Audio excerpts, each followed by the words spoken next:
Well, hey there, guys. Greetings and salutations, and welcome to the channel. My name is John Campea, and this is an Ask Me Anything, where you guys can, as the title suggests, you can ask me anything. And thanks for joining me on this Saturday, this final Saturday before Cinemacon 2023. We're all loading into the car tomorrow, heading off to Las Vegas for Cinemacon this year. It's going to be me, my wife Ann is coming this year, Ray, Rob, and Chris. And we're all going to be going down to Cinemacon, giving daily coverage of Cinemacon. Really excited about it. It's funny because last year, our Cinemacon coverage, like every day when we would do the studio presentation roundup, those were like some of our highest viewed videos of the year. So clearly you guys are interested in what all the studios are going to be doing and talking about at Cinemacon, as are we. And we are super, super excited about it. And can't wait to get down there. Again, we're going to leave tomorrow. We're going to leave tomorrow to go down there. We're going to get there Sunday night so that Monday morning we're there already. We can go in and do the registration and get ready for everything and walk around the exhibit floor and all that kind of stuff. So yeah, so now Michael Jones is asking, one of our channel members, Michael Jones in the live chat is asking, so no show Monday, no regular shows all week. Okay, so like all week, there's not going to be a John Campea show. What we're going to do is do daily live streams about Cinemacon and the stuff we're seeing and the stuff that's being presented. So I think what I will do is I will do a live stream, I think, Monday morning. So, and maybe we'll call it the John Campea Show, a live stream I'll do Monday morning. But it's really just going to be talking about our anticipation of CinemaCon, the stuff we've already seen in Las Vegas, stuff like that. So maybe Monday morning, there will be a little something there for that. But at any rate, a lot of stuff going on in Vegas, and we are so excited about going, and we're so excited about telling you guys about all the stuff that we're seeing. And yeah, we're looking forward to it. Anyway. All right, guys, that's all, well and good, but we are here to hear from you guys and what you guys want to hear and what you guys want to talk about. So let's not waste any time and get right to it, shall we? We're going to start off here with Stefan DeLint Routers, who writes, have smaller studios like A24 tried to get a presence at CinemaCon? I can imagine it would be very expensive, but maybe several of them did presentations together, it would be doable. So if I remember correctly, smaller studios, I can't remember if A24, but I have a feeling A24 has done a studio presentation before. So yes, smaller studios can go to CinemaCon and do presentations. They have been done before. I think the smallest studio that's going this year is Lionsgate. I think Lionsgate is the smallest studio going this year. And they're doing a full screening of their new film, Joyride, which we are all very excited about. And, I expect that they'll probably talk a lot about, probably show us some footage for this new Hunger Games, a song, Ballad of Snakes and Ladders. I can't remember the name of it. I never remember the name of it, but I'm sure they're going to do some talking about that. But no other smaller studios this year, but yes, smaller studios have been there before. So it depends on the year, I guess. All right. Thanks for asking that, Stephen. All right. Stephen Letton Waters also writes, do you get gift bags after each presentation? What's the coolest item you've ever gotten for free at a con? Oh, at a con? Let's just stick to CinemaCon because then I'd have to think about all the other conventions. No, it depends on the studio.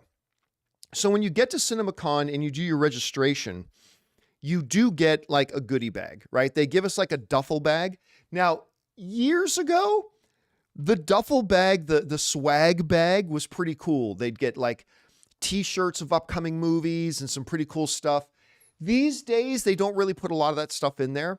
These days in your duffel bag, it's usually filled with candy. To be honest with you, it's filled with like nerds and licorice and other assorted candies, maybe a bottle of water.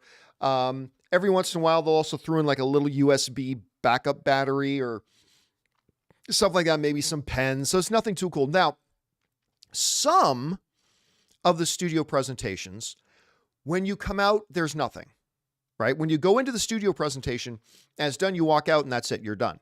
But some studio presentations will have special gifts waiting for you outside. One of the coolest ones that we ever got was, do you guys remember Zach Levi did a movie with Dennis Quaid about the Hall of Fame quarterback, Kurt Warner. I can't remember what guys in the live chat, if you guys remember the name of that movie. I can't remember the name of the movie off the top of my head, but if you guys remember the name of the movie, throw it in the live chat there. But Zachary Levi and Dennis Quaid did this movie about Kurt Warner. And when we came out of the studio's presentation, they had Harry Knox saying he's Dumb and Dumber. No, American Underdog. That's right. Michael Gonzalez is American Underdog. When we walked out, they literally had footballs autographed by Kurt Warner, which was pretty damn cool. That was pretty cool. We've also walked out and they'll have like movie t-shirts and stuff like that for one of the movies that the studios just presented. So yeah, it's not, I wouldn't say they normally have swag waiting for you after presentation, but sometimes they do. All right. Thanks, Steven. Next up, we have Jose XCI who writes, "Sup with it, John? One of my favorite UFC fighters is Bobby Knuckles, aka the Reaper." That's Whitaker. He's booked for UFC 290, maybe then a third go with Stylebender. I don't think Robert Whitaker gets a third fight with Stylebender. He's fought him twice. He's been handily beaten twice. Now listen, he can still become champion. Like once if Stylebender loses the title again, and he may, then I like Whitaker's chances of getting the title again. But as far as them just giving Robert Whitaker a third fight after he was pretty easily beaten by Stylebender both times, I don't see them giving him another shot. I think he's just going to have to wait until somebody else gets the belt.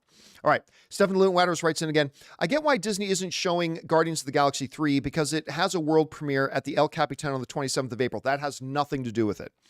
But why they chose the Boogeyman above the Little Mermaid is rather baffling to me. Thoughts?" I got to figure out, listen, every movie they do an early presentation for at Cinemacon has a world premiere sometimes afterwards. Like they showed us Top Gun last year and the world premiere for it wasn't till months later. So that has nothing to do with it. My best guess, and what I really think is the reason that Disney decided to bring the Boogeyman, is because Guardians of the Galaxy doesn't need any more hype, right? It's Guardians of the Galaxy. It's an established franchise. People know it. People are excited about it. They know it's going to make money. So they don't need the extra buzz. Little Mermaid, at the same time, I think they know Little Mermaid's going to make a lot of money.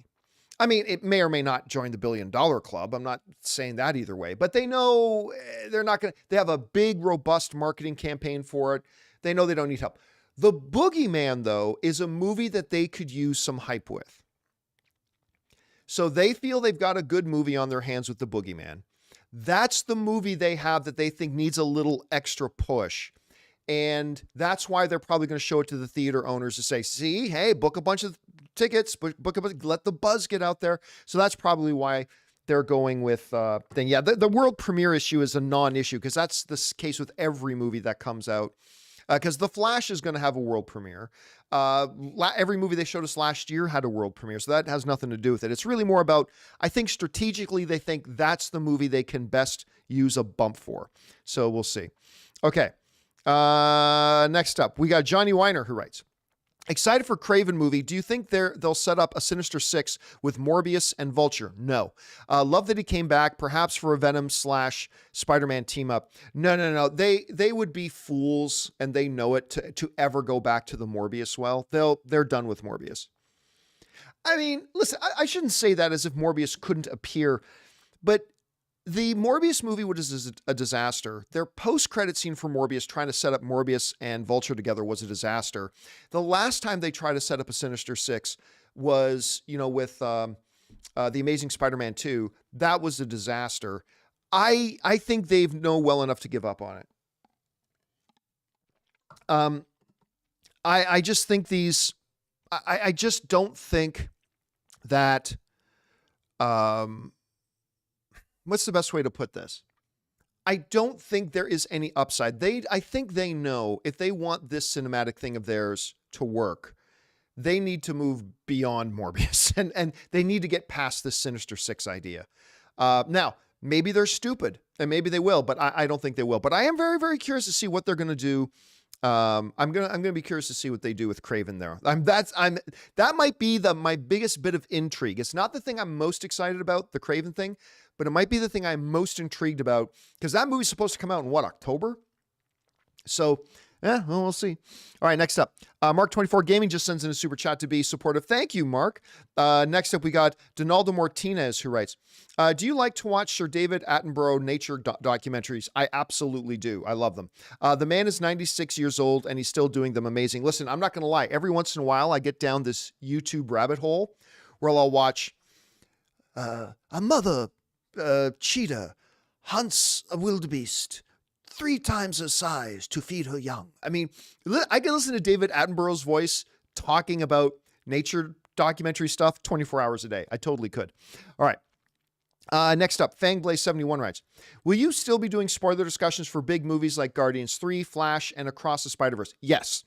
So I'm not doing, no longer doing after shows, but open spoiler discussions for the big release movies, yes. So there will be an open spoiler discussion for The Flash, not until after it comes out in theaters, not when I see it on Tuesday. We'll be doing an open spoiler discussion for Guardians and all the other big movies that come out. So yes, if the movie's big enough, we will still be doing open spoiler discussions with those. All right, next up, Bill's HQ. What's up, John? Got my tickets for the movie club event. Oh, thank you so much, man. I appreciate that. Making my way up from Buffalo so I can see you live for the first time on my birthday. I love Buffalo, by the way. I spent a lot of time in Buffalo. Let's hope we have a great movie to talk about. Fingers crossed. So yeah, listen, I am so glad you're coming, and that will give me an excuse to bring up, let's see here. Yeah, hopefully I still have it, to bring up our event. And, you know, give me a second here. I was not prepared for this, so let me see if I can wrangle this up here. There it is. Okay, live action. I don't even know if you're going to be able to see it on the screen here, but I'll try to bring it up. Movie Club, the Guardians of the Galaxy edition with Campea, Harloff, and Alba. It's going to be at the AMC, not the AMC. Well, it's going to be right across from the AMC Burbank 16. It's going to be at the Flappers Comedy Club where we did the Ant-Man and the Wasp one. It's going to be me, Christian, Greg from Real Rejects, talking about where we're going to be taking questions from the audience. We're going to be talking about online movie world and stuff, but we're also going to specifically be talking about Guardians of the Galaxy 3. And that is on Sunday, May the 7th. And by the way, if you can't be there for it, you can get it via pay-per-view. We've been approached by a company called Moment that does pay-per-view events, and we decided, sure, we'll try it out. So you can watch it via pay-per-view as well if you want. Anyway, if you go into the description of the last couple of episodes of the John Campea Show, in the description of those videos, you'll find the live and in-person ticket links if you can be there in person in Burbank. And there's also links to the pay-per-view stream. So anyway, man, thank you for deciding to come down and join us for our little event. I'm looking forward to you being there, and go Bills. All right. Thanks for that, Bills HQ. Next up, we got My Comic Planet who writes, I've noticed you don't do live shows like open mics as often anymore. Is there a reason? I miss being able to send in questions live versus the new format. We're still going to do open mics. The thing was, I can't tell you why right now, but the last week and a half or so have been my time has been very much spoken for. And I can't go into details right now about with what. But yes, open mics. Now, they're not going to be every day, but we're still going to be doing open mics 2 to 3 times a week. Obviously not this week with Cinemacon coming up. But once we get back from Cinemacon, the thing I've been working on for the last couple of weeks that's been taking up a lot of my time is now done as of 2 days ago. It's done. So, and hopefully sometime in the next 8 months to a year, I'll be able to tell you what it was. But maybe in the next 6 months to a year. Anyway, I'll be able to tell you what it was. But yes, there will still be open mics. And every once in a while on the weekends, we'll be doing these Ask Me Anythings. All right. Next up, that was My Comic Planet. Now we've got, also from My Comic Planet writes, you said that you found that to sell the John Campea Show without John Campea wouldn't be possible. True.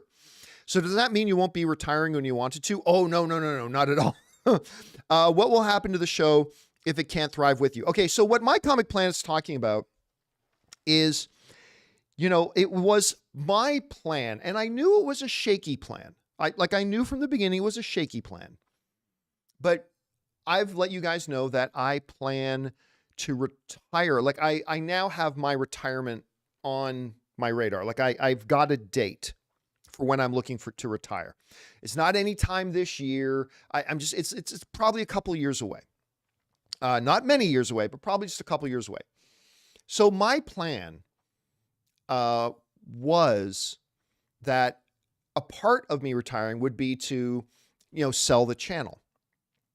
And you can't sell the John Campea Show. So the plan for a long time was we'll change the name of the show, and we were going to change it to Press Play. That was going to be the name of the channel. We were going to change the name of the channel to Press Play, and we were going to change the name of the show to something else.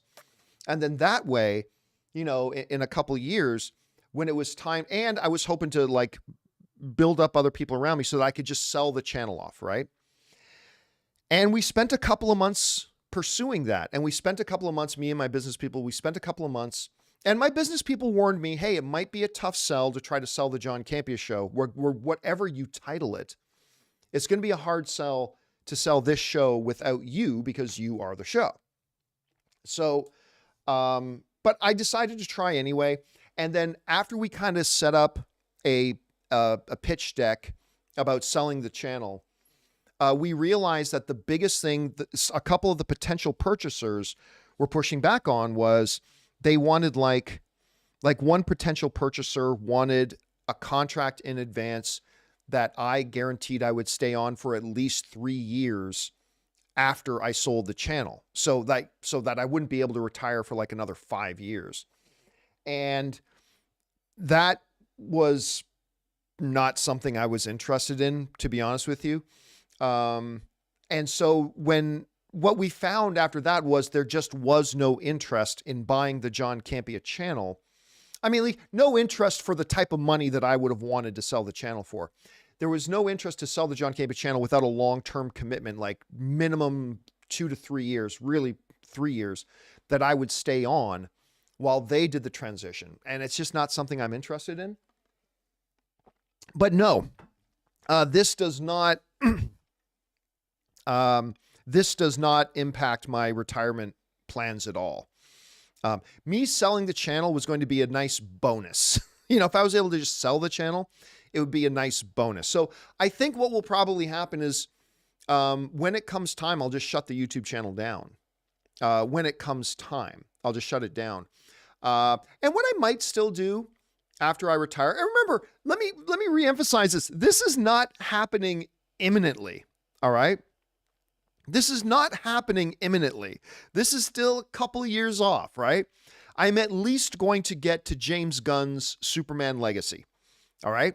I'm not saying that's my final day, but I'm at least going to get to James Gunn's Superman Legacy movie. All right. But I think when I do retire, what I'll probably do is just continue on with the audio podcast. I'll probably like once or twice a week still do a John Campea audio podcast because that's super easy to do. But yes, not being able to sell the channel, at least not for what I want to sell it for, and not for the conditions that the people who are interested in buying it want me to do, does not affect my retirement plans at all, thankfully. All right. Thanks a lot for the question, my comic. Next up, Fangblaze71 says, if they don't both die horribly, I think Peter and Nebula will end up together. Chris Pratt and Karen Gillan are together for all the promo spots. I don't think so. I mean, it's possible, but that they tease that a little bit in one of the trailers, but I would be very disappointed if they did that because that would be completely out of left field. It would be completely out of left field.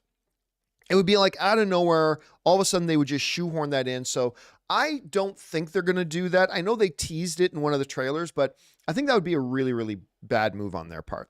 All right. Next up, Aiden Foley writes, hey, John, hope you're doing well. Just curious, you mentioned you aren't doing after shows anymore. Correct. Why is that? I love them since they're engaging. I just don't have time to do it. Because here's the thing. When we do an after show, it was great doing after shows when I had, like, say, Rob or Chris in the afternoons. But the problem was then doing the after, because I'm just going to tell you, I dare anybody to find a YouTube channel as small as mine, that has like 300,000 some odd subscribers and has like 40 to 50,000 viewers for its main show. I dare anybody to find any YouTube channel anywhere that's as small as mine that pays as much as I pay. I pay well for a channel that's a small, and it's well deserved. It's well deserved. But the problem is that what it meant was that doing after shows cost more money to make than they actually made. So I was losing money by doing after shows. So then you could say, well, John, why don't you just do the after shows yourself? Which is what I thought too. But the problem is doing after shows requires that I be free the night a new episode of a show that comes out to watch it and then be ready to talk about it the next day. And the way my schedule is right now, I just find I can't make that commitment. So yeah. All right. Well, here's the case. So Tron Apostle is saying, how much does John pay? You just can't just say you pay well without backing anything up. Here's the problem, Tron Apostle. If I were to tell you what I pay, then I'm violating other people's privacy. It's none of your business. Chris Carr does not believe it's any of your business to know what she makes. Right? That's violating other people's privacy. And again, listen, I'm not saying I'm paying $1 million a year. I'm saying paying for a channel that is as small as mine, right? A channel that is as small as mine. I'm sure you can find some YouTube channels that have 2 million subscribers or 1 million subscribers or 10 million subscribers, and maybe they pay their staff as much as I pay them or even more. Like, I'm not saying you can work for me and I pay you so much you're rolling in the money. I'm not saying that.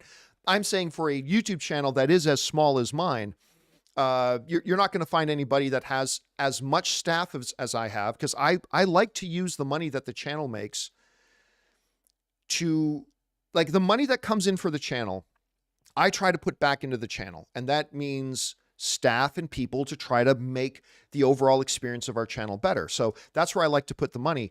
And I like to pay well for a channel that's my size.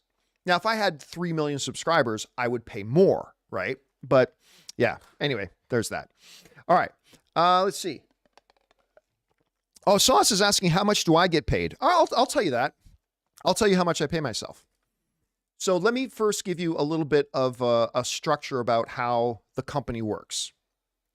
So the company and me are two different things, right? The company and I are two different things. The company is an LLC, a limited liability corporation, and that's its own entity. Now, I am the owner of that entity, but it is separate from me. So there's the company, and the name of my company is Carson Drive Media. That's the name of the company that owns the John Campea Show. That's the name of my overall company, is Carson Drive Media. So Carson Drive Media makes all the money. Carson Drive Media pays the salaries. Carson Drive Media pays the rent. Carson Drive Media pays out our contracts. Carson Drive Media buys the equipment. Carson Drive Media pays for Cinemacon tickets. Carson Drive Media does all that. And then I, as an individual, I draw a salary from Carson Drive Media. And here's the problem. I'll tell you this. So I pay myself 20% more than my full-time employees. So I will tell you how much I make in relation to my full-time employees, but I can't tell you the actual number that I make, because then you'll be able to figure out what my employees make. But I pay myself 20% more. As the owner, as the writer, as the producer, as the director, as the main host, as the one who works most hours in the day, and as the one who put up all the money to get this thing going, I do pay myself more than anybody else that works here, but only 20% more. Like, I'm not one of these owners that I pay myself 4 times what my employees make. I pay myself a salary that is 20% more than my other full-time salary. That's how much I make. And yeah, so there's that. All right. Let's see. Let's move on here. Hopefully that gives you a little bit of insight about how things work here and all that kind of stuff. All right. Let's see here. Next up, we have... where do we leave off with? Oh, yeah, we did Aiden Foley, right? Yes. Next up, we've got Unbeatable, who writes, you're making show or film. Who would you want in charge of your soundtrack? James Gunn or the Supernatural soundtrack crew, Alexandra Patsavas and company? Let's see.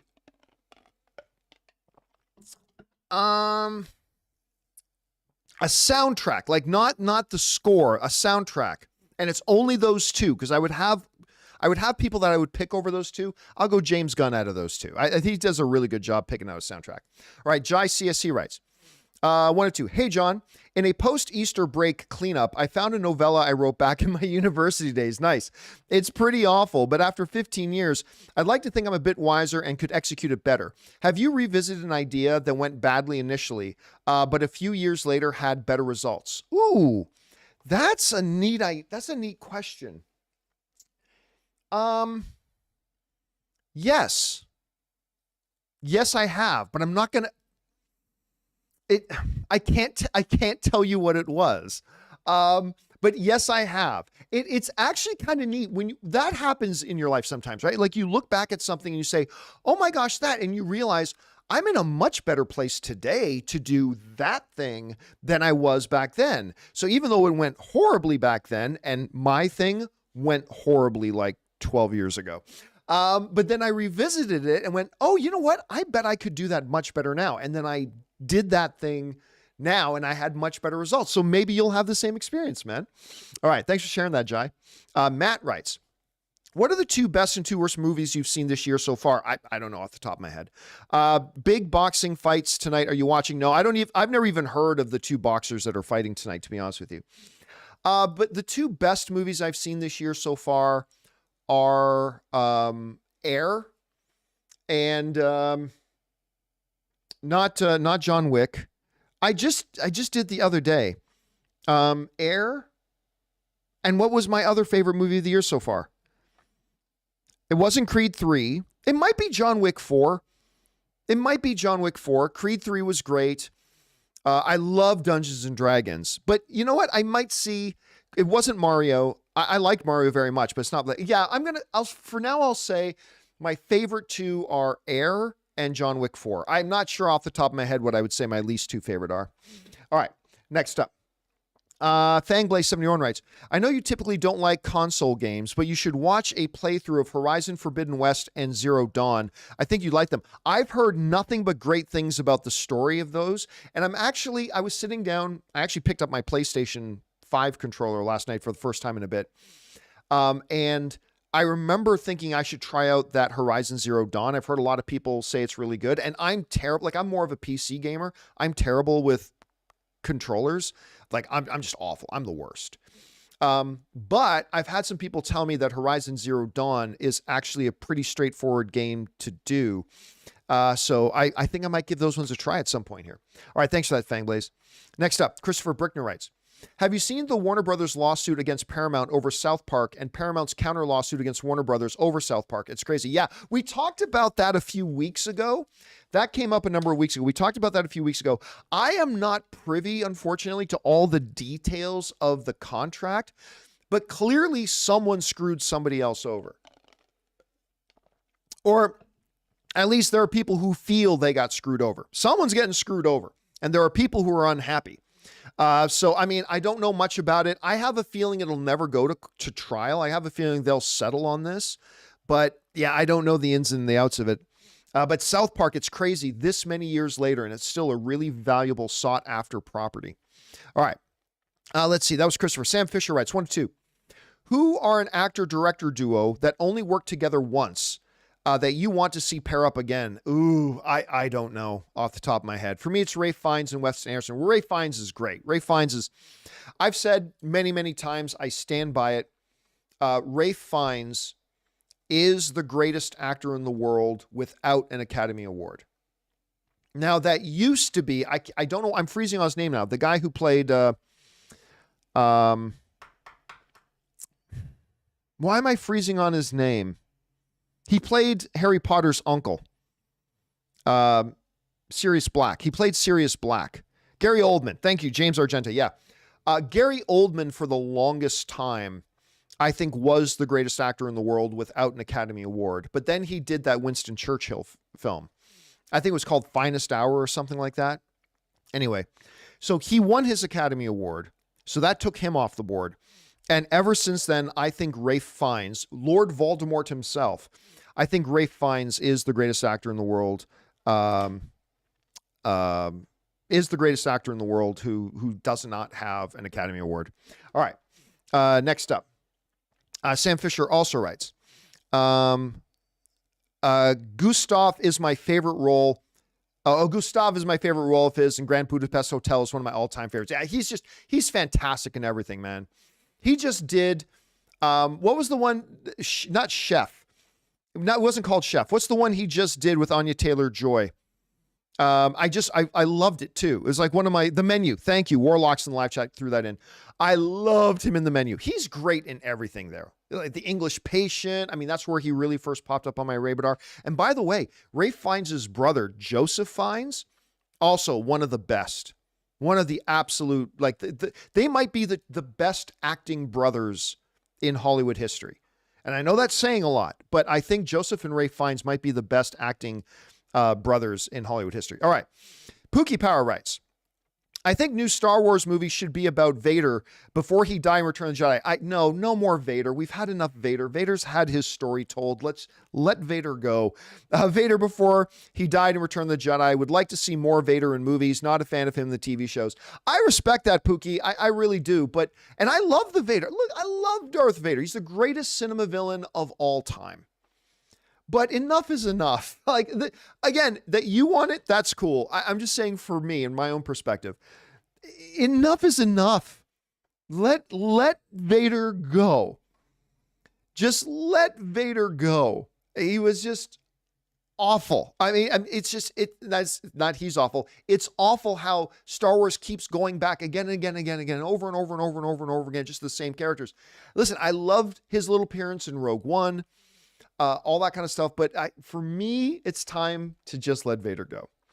All right, guys. Listen, we do have a bunch more questions. And I'm going to be, by the way, I'm going to be turning off the super chats because I think I've got just about all the questions that I can handle. So the super chats will be left open for about another 1 minute or so. And then I'll turn it off. But at any rate, if you guys want to fire in another super chat or two, go ahead and do that, but do it quickly. Now, before we get to those, though, we're going to take a quick break here and thank the sponsor of today's video, my mobile service provider, the good folks over at Mint Mobile. We want to take a second to thank a sponsor of this video, Mint Mobile. If saving more and spending less is one of your top goals for 2023, why are you still paying insane amounts of money every month for your phone bill? Switching to Mint Mobile is the easiest way to save this year. As the first company to sell premium wireless service online only, Mint Mobile lets you order from home and save a ton with phone plans starting at just $15 a month. You guys know I made the switch over to Mint Mobile a while ago. The process couldn't have been easier, and I can't believe that I am spending less than a third of what I was spending on one of the other major carriers before. By going online only and eliminating the traditional costs of retail, Mint Mobile passes the significant savings on to you. All plans come with unlimited talk, text, and high-speed data delivered on the nation's largest 5G network. Use your own phone with any Mint Mobile plan and switch easily in minutes with eSIM. To get your new wireless plan for just $15 a month and get the plan shipped to your door free, go to mintmobile.com/Campea. That's mintmobile.com/Campea. Cut your wireless bill to $15 a month at mintmobile.com/Campea. And thank you to our friends at Mint Mobile for sponsoring the John Campea Show. All right. With that down, guys, let's keep on rolling, get through the rest of your questions here, shall we? We're going to pick things up with Fangblaze71, who wrote, accidentally called Star Wars A New Hole a few years ago. And my friends still remind me of that every time we talk about Star Wars. Yep. Listen, I have done that myself. I can't think of some specific examples, but I know there are a number of things where either me and Ann or me and one of my family or me and one of my friends said something the wrong way. And that's never left us. Like, well, you guys know on this show alone, right? When I say kiss, kiss, bang, bang, if you've watched my show for any period of time, you know what happened. This one time on the show, when referring to the Robert Downey Jr., Val Kilmer, Shane Black film, Kiss, Kiss, Bang, Bang, which, by the way, is an awesome movie. Awesome movie. You should totally check it out. Shane Black at his best. I accidentally said Kiss, Kiss, Gang, Bang. And no one's ever let me live it down. No one has ever let me live it down. It has never gone away. And yeah. So that, and actually one of the other things is, you know, I am Filipino by marriage. That's not how it works, John. I know. But, you know, Ann's Filipino, Ray is Filipino. And my favorite comedian in the world right now is Joe Coy, even though his movie Sunday was terrible. But Joe Coy is my favorite comedian. And the way he does Filipino accents is crazy. But anyway, one time, I think it was Ann's mom, we were driving her in our new car. This is back when our car was new. We had bought a Tesla. And Ann's mom, she said, Ann's mom does not speak English very well. And she can speak English, but she's very, very heavy Filipino accent, right? She goes, Tesla. So ever since her mom said, instead of saying Tesla, she said Tesla. Whenever Ann and I we're driving down the road, whenever Ann or I see a Tesla, like Ann will go, Tesla. So there's that. So yeah, I can see how your friends would never let Starhole? I can see why they would never let that go. Someday people will let me forget about Kiss Kiss Gang Bang. All right, next up, Sam Fisher writes, I just learned all the Chewie noises were actually ADR, and Peter Mayhew actually said what Chewie's lines really were on set. It's weird to watch behind the scenes. Dude, I'll tell you what, you know what else is weird? It's not just Peter Mayhew. It's the guy in the David Prowse. The guy, James Earl Jones does the voice of Darth Vader, but this giant English bodybuilder at the time, David Prowse, was the man in the suit, right? He was the man in the suit. And if you ever watch some behind the scenes stuff of Star Wars, where they're like behind the scenes video footage of them shooting scenes, hearing David Prowse's voice come out of the Darth Vader costume is really off-putting. It's really, really off-putting because you just kept expecting to hear James Earl Jones' voice coming out. But yeah, that was pretty good. All right. Thanks, Sam. Next up, Fangblaze71 also writes, just finished Horizon Burning Shores. And wow, that had one of the best graphics I've ever seen in a console. That huge boss fight at the end was insane. Is that a Zero Dawn sequel? Is that another Horizons game? I'll be honest with you, Fangblaze, I have never heard of Horizon Burning Shore. I'm guessing it's a third game in this thing, or is it downloadable content, or is it a totally Mark 24 Gaming live chat saying it's DLC to Forbidden West? Okay, that makes sense. Yeah, I never played it still myself, but I think one of these days I will download it there on the PlayStation. All right. Next up, Esteban Reyes writes, John, watched Evil Dead and it clapped hard. I'll be honest with you. I did not think it was as good as I was hoping it would be. It wasn't bad. No, I mean, no, better than that. I thought it was good. I thought Evil Dead Rise was good. But I was expecting something like super fantastic. Like, I would totally recommend people go see it. I think it's a fun time. It's a good movie. But I don't know. I was expecting something more. All right, Fangblaze71 writes, you seen Guardians of the Galaxy 3 at Cinemacon? No, it does not look like they're doing Guardians of the Galaxy 3 at Cinemacon. I thought maybe they would, but Boogeyman is going to be their movie that they're screening there. Raymond Verrata writes, any food recommendations while at Cinemacon? Ooh, listen, I say this all the time. My favorite restaurant, it depends. If you got some money to spend, go to the Paris Hotel It's right beside Planet Hollywood. Go to the Paris Hotel, and in the Paris Hotel, there's a restaurant called Gordon Ramsay's Steak. And order Gordon Ramsay's signature dish there. It's his beef Wellington. It's like $120. So like once a year, Ann and I will splurge and go have it. But it's to die for. Other than that, Vegas is the best city in the world to go eat. I mean, it's crazy. But also, I really highly recommend in Planet Hollywood. It's just coincidentally, it also happens to be another Gordon Ramsay restaurant, but Gordon Ramsay's Burger.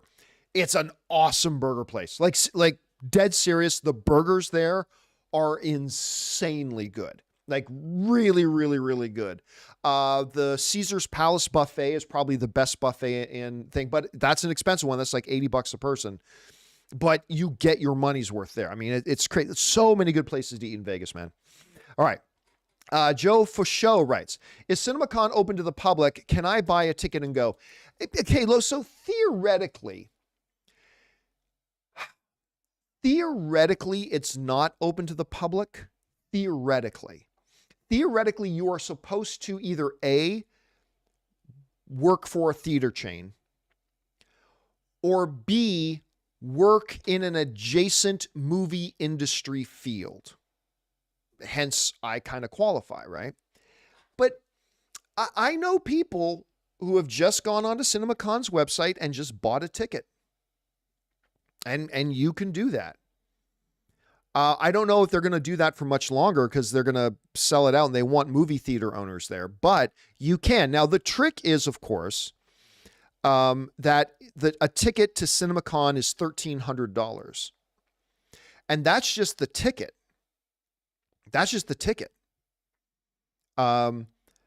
It's also like, once you do that, you got to get your hotel room. You got to travel there. Now, for me, travel is easy. It's a little over 3 hours drive from where I am. So tomorrow we're just going to jump in the car and drive there. But you got to travel there. You got to get a hotel. You got to eat while you're there. And then, yes, it's $1,300 for a ticket. That's $1,300 for a ticket. So, but yeah, so it is super expensive for me to bring people to Cinemacon. Like every person I bring to Cinemacon costs me about $2,000 when you put everything together. So yeah, I'll let you guys do the math for the number of people I'm bringing to Cinemacon this year. But yeah, it's not cheap. It's not cheap. But hey, it's only once a year. And it's like my favorite thing of the year. And we have a ball when we go there and we get so much content when we're there. It's kind of worth it for us because that's our business. Honestly, I don't know if I didn't run a YouTube channel, even though I'm a huge movie fan, I don't know that I would go to Cinemacon because I'm getting like a year's worth of content, out of going to Cinemacon. Like, because you guys know, like every week we're expecting, every week that we do the show, you guys will hear us at least once or twice every week mentioned back at Cinemacon last year, blah, blah, blah, blah, blah, blah, blah, right? Like we're always able to go back because they show us stuff at Cinemacon and reveal stuff to us at Cinemacon that we can literally talk about all year. So for us and our business, it's worth it. It's worth it to go. If I was just a regular movie fan, like I will be in a couple of years, I don't know that I would spend that kind of money to go to Cinemacon, to be honest with you. I don't know that I'd do that. Now, NPC Epic Battles writes in a thing and says, John, it's also tax deductible because it's for business. Yes, it's true. But this drives me, people don't understand what tax deductible means. See, there's this impression out there that tax deductible means you're not really paying for it. That's not how tax deductible works. So yes, so when I spend $1,000, say on something, say the business, Carson Drive Media, buy something for $1,000. Okay, that $1,000 now becomes considered a business expense. But what a lot of people think is, a lot of people think that means, well, that's $1,000 less that you have to pay on your taxes. No, that's not how that works. look, I'm going to super oversimplify this. It's way more complicated than but this is basically it. Let's say when the IRS is looking at how much I have to pay in taxes, they look at my taxable income. And let's say they decided I have $5,000 in taxable income. Well, if I spent $1,000, then they don't subtract $1,000 from what I owe. They subtract that from my taxable income, but I still have to pay a lot of it. Long and the short of it is, when I spend $2,000 on, say, bringing somebody to Cinemacon, that will probably save me, I'm going to guess, $400 in taxes. Maybe about $400 in taxes. So I'm still, like, you as a business owner would still be paying like $1,600. That'll still be a $1,600 net loss. But yes, there is some tax benefit. That's one of the reasons why I set up the company the way that I did. That's why I don't just own it all myself. It's actually, we set up a company called Carson Drive Media, LLC. And that's why everything goes through there, so we can get some tax benefit. So yes, you are absolutely right. There is some tax benefit. Absolutely. But what I've found a lot is that when people say you get to write it off on your taxes, they think if you buy a $500 thing, that's a tax write-off, that takes away $500 that you owe in taxes. And that's not really how it works. It's not as great as that, but there is benefit. There is basically benefit. All right. Let's see here. Next up. Anyway, if you listen, don't be deterred by me, Joe. Like I'm saying, if I wasn't doing this as business, I wouldn't go to Cinemacon. It's just too expensive. I only go because we get business benefit, but don't let that deter you. If you want to go and you really want to go, then you go. It is a terrific time. It's an absolutely terrific time. All right. A. Marcellus writes, are you going to get the Final Fantasy Pixel remastered? It's the first 6 games in one package. It's on PlayStation and Switch. You know what's funny? I was literally sitting down with my Nintendo Switch the other day. And Ann and I were going to play, what were we going to play? We were going to play some Mario Kart, right? So Ann was finishing up something in her office. So I'm just sitting in the theater room with the Nintendo Switch and I just go into the eShop because I never go into the Nintendo Switch eShop. And I saw these first 6 Final Fantasy games. I'm like, is this like a new thing, or is this a remaster, or is this just a re-release? Now I know what it is. So thank you. Yeah, you know what? I probably will do that. All right. Next up. Thanks for letting me know about that, Air Marcellus. I had no idea what that was about. All right. Next up. Fangblaze71 writes, first F-bomb for the MCU will be in Guardians 3. Peter says it in an advertisement, but it's bleeped out. I mean, listen, you can drop one F-bomb in a PG-13 movie, because that's how they got away with it. Remember in X-Men First Class when Charles and Eric go and find Wolverine in a bar and they try to recruit him and he says, go fuck yourself. That was the one F-bomb they could drop. Have they not dropped an F-bomb in the MCU before? I mean, you're probably right. They probably haven't. I just don't remember. Oh, by the way, Jay Master just gifted a membership. Thank you, Jay Master. That's incredibly generous of you, dude. Okay. Let's keep going here. Next up, Kent. Oh, that's a Seinfeld thing. Kent Stanza. Have you seen some of the mainstream articles on The Chosen? Is there any chance a show of this quality could change your faith-based media opinion? I have no interest in faith-based media. I have zero interest in faith-based media, period. Now, lest anybody think that that's some kind of anti-faith position of mine, not at all. You have to understand, I formulated my distaste for faith-based media when I was in seminary. Me and all of my buddies in Bible college and seminary hated faith-based movies. They all sucked. I mean, to us, if they don't suck to you, that's great. I mean, that's the wonderful thing about art, right? It's all subjective. Just because I don't like it doesn't mean you can't like it. But, yeah, man, let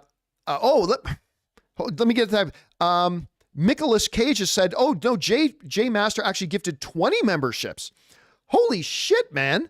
Thank you, Jay Master. That's incredibly generous of you, dude. That is really, thank you, man. That's great. Thank you. And Nicolas Cage, thank you for letting me know. I just saw the one. Thank you for letting me know, man. That's incredible. That's amazing. Thank you, dude. Okay. So getting back to this, yeah, it was me and my buddies in Bible college. We just hated faith-based stuff. So I have no interest in faith-based stuff based on my time in Bible college and the things that me and my buddies there just decided like, wow, this is what we would literally say to each other. Our movies are really crap. Yes, they are. So yeah, no, I have no interest in it, to be honest with you. By the way, that's not me saying that The Chosen is crap. I can't say that The Chosen is crap. I haven't seen it. I'm just saying it's not content that interests me. That's all I'm saying. It's just content that doesn't interest me. All right. Thanks for that, Ken Stanza. And good Seinfeld reference there. I like that. All right. Next up. Bell Font Jeff. Right. Sorry if I'm saying that wrong. Hey, John, sounds like you'll be able to say hi to Kevin Smith at Cinemacon this year. He'll be there as an exhibitor. Well, yeah, listen, but everybody goes to Cinemacon. Like almost everybody in the movie industry. Does not mean I'm going to stumble across them. Does not mean that I'll stumble across them. And by the way, I've been able to meet and chat with Kevin Smith on a couple of occasions. I don't think he'd remember me from a hole in the wall. But I'm an unabashed big Kevin Smith fan. And not only because his movie Clerks 2 is honestly one of the most important, I've told the story before, I won't tell it again, but Clerks 2 is one of the most important movies in my life because it came and it spoke to me at a very particular time in my life when I was going through something that was really a big theme of the movie. And obviously like Chasing Amy and, Mallrats, well, anything, whatever. I really love Jason Smith, but Kevin Smith. What I really love about Kevin Smith, though, is just him as a storyteller. If you've never watched any of Kevin Smith's stuff where he just stands on stage and just tells stories, I believe they're called An Evening with Kevin Smith. If you've never seen them, they are really, really good. Like really good. I think he's terrific. I really do. But I doubt I'll run into him. And if I did run into him, he certainly wouldn't know who I am, even though I've talked to him a couple of times because I am a nobody. All right. Next up, Adam Mooney writes, hey, John, what's the camera and audio setup going to be like for your Cinemacon streams? I remember you mentioned last year you guys might use lav mics. Also, is Jonathan going as well to produce? No, Jonathan is not going.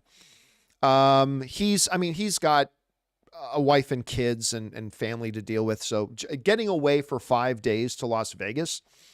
Ann and I love Jonathan's wife, Laura. Love her. I don't think we would be her favorite. I don't think I would be her favorite person in the world if I took Jonathan away for 5 days to Vegas. So Jonathan will not be coming with us. So I will be doing all the producing while I'm there. So listen, our setup at Cinemacon is always very simple, although this year it's going to be a little bit better. Last year, I literally just had a laptop with a webcam and the microphone on the laptop. And that was it. Now, this year we're upping the production value a little bit. Instead of a webcam, I am bringing one of the Canon M50 Mark IIs. So the image, just one camera, but still we're bringing a much better camera this year. And we are all going to have actual own lav mics this year. So instead of just us yelling at the laptop so the laptop mic can hear us, we're actually going to have lavalier mics this year. So still a very, very simple setup, but it's going to look and sound a little better than it did in years past this year. So 4 lav mics, 4. Now, there are going to be 5 of us, so we're going to have to tag in and out every once in a while to swap out the mic. But yeah, it is what it is. All right. Next up, Jamal B. Castro writes, what are your thoughts about a new Street Fighter movie happening from Legendary? Is that actually a real thing? Listen, I'd be down for a new Street Fighter movie. I think it's about time. I have not. Have I already talked about this? I don't remember off the top of my head hearing that there is one. Let me ask you guys, is that official? Is that official, or is that like some report from a Gus's gas station movie reviews.fart thing? Does anybody know? Nobody say anything? Warlock saying it's the first he's heard about it. Manson is saying it's from Augusta's guy. Okay, so I look, if they did one, yeah, I'd be down to check it out. But I've not heard of anything official on that. All right, Alexander Olofsson writes, "Hey John from Sweden, what's your favorite Boreas Salming memory? And did you know that it will come a Boreas series with Walter Skarsgård playing Borea? Did not know that." So listen, most of you right now are hearing what Alexander just said and saying, "Who the hell is Boreas Salming?" Understandable. Boreas Salming is one of the greatest Toronto Maple Leafs of all time. I mean, when I think of the greatest Toronto Maple Leafs of all time, you got to start with Darryl Sittler, Rick Vive. Then you got to go back to the days before I was even born. But guys like Wendell Clark and guys like that. But Boreas Salming was an absolute stud of an NHL hockey player. He was a defenseman, often played opposite on the blue line with another guy named Ian Turnbull. And he played back in the days with Wilf Paymont and Bill Derlego and guys like that. And it was always, he would be known as one of the greatest NHL defensemen of all time if he played on a decent team. Unfortunately, all the years that he played in Toronto sucked, as they have most of my lifetime. The Toronto Maple Leafs have sucked most of my lifetime. But he just recently passed away. And man, I used to love watching Borea. And if there is a thing that comes out about the life of Borea, I'm going to be watching it, man. I'm definitely going to watch it. All right. Next up, thanks for letting me know about that, Alexander. Next up, Fangblaze71 writes, "I've never done cosplay before, but I bought a Star-Lord costume and will be going as him when I see Guardians 3. I feel so cool in the costume, in my opinion." You know what? I don't care what anybody says. I love going to movies and seeing people in cosplay. And you know what? I said this, I put this up on my social media but it's true. I get so sick and tired of hearing like sports fans, and I'm a big sports fan myself. Those are my two big loves, movies and sports.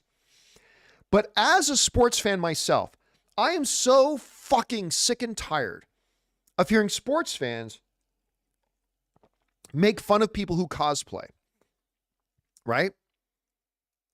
Because, and I said this to a friend of mine, because a friend of mine was putting down cosplaying. "Oh, adults dressing up, blah, blah." I'm like, motherfucker, you cosplay every fucking Sunday.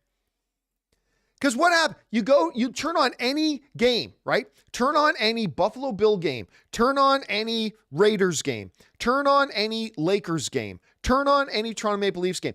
The arena is filled with fucking cosplayers. People wearing their jerseys, like I am right now. I am fucking cosplaying right now. They wear their jerseys. They'll put face paint on to the color of their team colors. And they go, "Well, no, John, no. See, that's different. That's different." How's it fucking different? Well, it's different because you're showing support for your team. Oh, so you're showing support for the object of your fandom by dressing up to identify with them. What the fuck do you think cosplay is? That is what cosplay is. Dressing up as the object of your fandom to support the object of your fandom and dressing up to look like them. In sports, you put on the jersey, you put on the face paint so you can identify with the object of your fandom and show support for the object of your fandom. That's exactly what fucking cosplay is. So I get so fucking irritated when I hear sports fans go, "Oh, why people cosplay?" You son of a bitch, you cosplay every fucking week. Y'all cosplay. And there's nothing wrong with it. There is nothing wrong with it. It's awesome. I love dressing up in the things that I'm a fan of, just to show my support for it and to identify, hey, I'm a fan of this thing, right? And that's why when I love going to a Mario Brothers movie and I see people dressed up in their raccoon ears or with their Mario hat, or I love going to a Star Wars film, people dressed up in their Jedi robes, or going to a Harry Potter movie and seeing people come with their wands. I think that's awesome. I think that's awesome. This same reason why I love going to a football stadium. You see all these people gathered together, dressing up in their gear and coming together and celebrating this thing they love and having an awesome time. I love that at a movie. I love a movie having an event atmosphere. I dig it. I think it's great. So anyway, That's just me. That's just me. But yes, go Fangblaze and cosplay and have a good time when you do it, man, because I think you're adding to the atmosphere of the movie. I think when you go to a movie and you dress up as something in the movie, not that you have to, but I think when you do, you are elevating the atmosphere of the theater. That's what I think, at any rate. But hey, whatever. That's just me. What do I know? All right.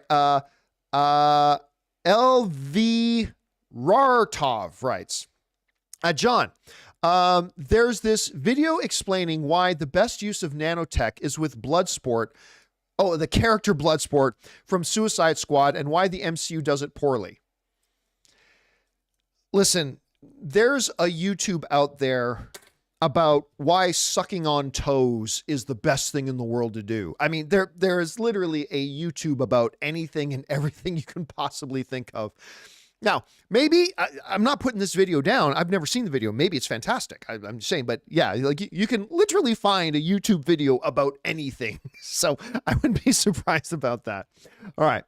Next up, James B. Castro writes, favorite Street Fighter character, favorite Mortal Kombat character, favorite. I mean, look, it's boring, but Ryu's right. I mean, Ryu's the first character in the original Street Fighter. I remember I used to go to the Hamilton Roller Gardens. It's a roller skating rink. I used to love roller skating as a kid, but it was also where we had our breakdancing competitions. Yes, that was real. And they had like the Street Fighter video game, arcade game in there. And Ryu is the thing. Favorite Mortal Kombat character? It's probably Raiden. Just because I love the design of the character. Now, Christopher Lambert played Raiden in the original Mortal Kombat movie, which he shouldn't have. But Christopher Lambert is also in one of my top 10 favorite all-time movies, which was The Highlander. Christopher Lambert was the Highlander in the original Highlander movie. And then for some reason, they cast him to play Raiden. But all that aside, I think Raiden's probably my favorite character in Mortal Kombat. All right. Let's see here. Next up, we've got Arun Babarja. It says, hey, John, YouTube is recommending some channels where people are making fun of you and your crew and the show. They have like around 2,000 subscribers for these toxic channels. Can't understand how people can hate on others like this. Hey, listen, you got to understand. I actually had, I'm not going to say which person. I actually had one of my staff members not long ago, very recently, come into my office really upset, like really, really hurt and really upset because they had seen one of these videos, and in one of the videos, somebody said something like really, really derogatory and really, really cruel about them and whatever. But here's the thing about that. And what I try to explain, it's easy to say, and I know it takes a while because you got to understand, in June, I will have been doing online movie punditry for 20 years. I put up my first movie blog post. I believe it's either June or July of 2003. I'll have to look into it, whether it was June or July of 20. But anyway, in June or July, I'm coming up on 20 years doing this, right? 20 years. So I've seen it all. I've seen it all. I've heard it all. Whatever. I've had a long time to learn the great art of not giving a shit. But for somebody more relatively new than me, and it was heartbreaking because it really hurt this person who was in my office. And one of the things I try to explain to them is like, look, you got to understand that people in general are kind of pathetic. This is why I'm an introvert. People in general are kind of pathetic. And when you put yourself online, right? And I used to tell this to all my staff too, at AMC, at Collider, at everything.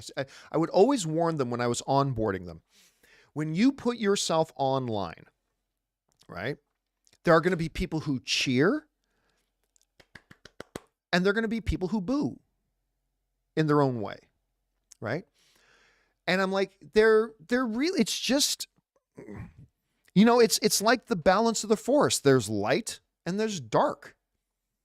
And you just have to understand that if you're going to put yourself on camera online, you are going to get to enjoy the cheers, but you're also going to have to put up with the booze. You're going to have to put up with the bullshit. It's a part of it. And I said to this person, I said, look, but believe me, as somebody who's been doing this for almost 20 years, it doesn't matter. It doesn't matter at all. Because listen, from the first day, and you know, I'm speaking now to any of you who are aspiring to have a blog, a podcast, or a YouTube channel.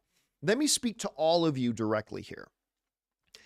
It is a part of the deal. It's a part of the package. Now, that doesn't make the people who choose to make personal attacks on others online any less pathetic. They are pathetic people. They're absolutely just straight up pathetic. I'm not discounting that, but to all of you who would want to get involved in doing this stuff, you have to understand going into it that that's just going to be part of it. It's going to be part of it. And you also have to understand that those people don't matter. There's a great poster, like one of these cheap, stupid, motivational poster things, but I saw one once that has really stuck with me. I might have talked about it the other day, where it said this. It said, what other people think of you is none of your business. I love that saying. I love that. What other people think of you is none of your business. In other words, the underlying message of that is don't care. Who cares? Now, look, I have a rule, and I have had a rule for me on YouTube ever since I started back at AMC, at Collider. I have occasionally, maybe on 2 or 3 occasions in my life, broken my own rule, and I've always regretted when I've broken the rule. But over the course of 20 years, I've developed a rule for myself. I don't talk about other YouTubers. Why? Because that's the bottom of the barrel. That's the bottom of the barrel. But John, if you start up some heat and you dish some tea, and if you get into some drama online, you can get views. There's a lot of things I can do on my YouTube channel to get views if I want to just get views. I have never cared. Getting views is never, I would do a lot of trailer reactions if all I wanted was views. By the way, I'm not dissing on trailer reactors by saying that. I'm just saying it's not for me. That's all. And what I tell people is this, and because I have had ever since my movie blog days, all the way back from when I did my website, the movie blog, I have always had, and God willing, I always will have websites or YouTube channels or other bloggers who are completely dedicated to taking shots at me. And I've been experiencing that for 20 years. It's nothing new. And guess what? Those channels come and go. They come and go. It's a rotating door. And the moment I don't have people online taking shots at me is when I realize I'm probably not doing something right. I'm probably not doing something right. So I really don't care. Look, I've always said this. I am a nobody. I have a tiny YouTube channel. I am a completely irrelevant person that just loves getting on YouTube and talking about movies and the things I love with other people who love talking about it too. If for some reason, some inexplicable reason, other people think I'm important enough, if there are other people out there who think that I am so important that they need to get on YouTube or their blog or their podcast and talk about me, I'm flattered. I don't know why you think I'm that important, but I'm flattered. But just because those people think I'm important enough that they need to talk about me, they are not important enough that I need to talk about them. And that's why I will often talk about trends on YouTube and trends I see in the fan community, but I never talk about any other YouTubers. I just don't. It's not what I want to do. It's not what I want to be. So, yeah, I mean, and I think newer people can be hurt by that, and they can be negatively affected by that. But I think once you've been around it as long as I have, you realize it's just part of the business. It's just a part of the business. And if that's what some other nobody YouTubers like me feel they need to do to get clicks, go with God. If you are so desperate and you're as big of a nobody as I am, and you are so desperate to get clicks that you have to create content that you're targeting other people, hey man, if you can sleep and you feel good about yourself doing that, go right ahead. Honestly, it doesn't affect me. It doesn't have, I think people like to think it would affect, it doesn't. I've just been doing this for 20 years. I've seen it all. It doesn't bother me. It really doesn't. Let people do what they want to. John, shouldn't you report them and get them banned? Why? All these people are doing is expressing their opinion. I think it's kind of pathetic, but they have a right to do that. I'm not going to report them or try to get their channels banned. You do what you want to do. If you want to do that, you do that. I'm going to continue to do what I like doing. And just leave it at that. All right. Thanks for bringing that up, Arun. All right. Next up, James Argento writes, over under 40%. Indy 5 be the only Lucasfilm.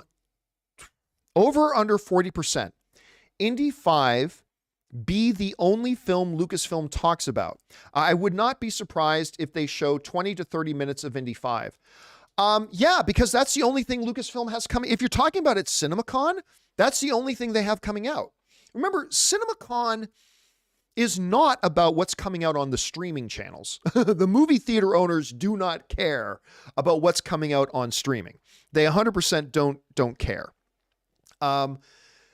So no streaming stuff is going to be talked about at Cinemacon.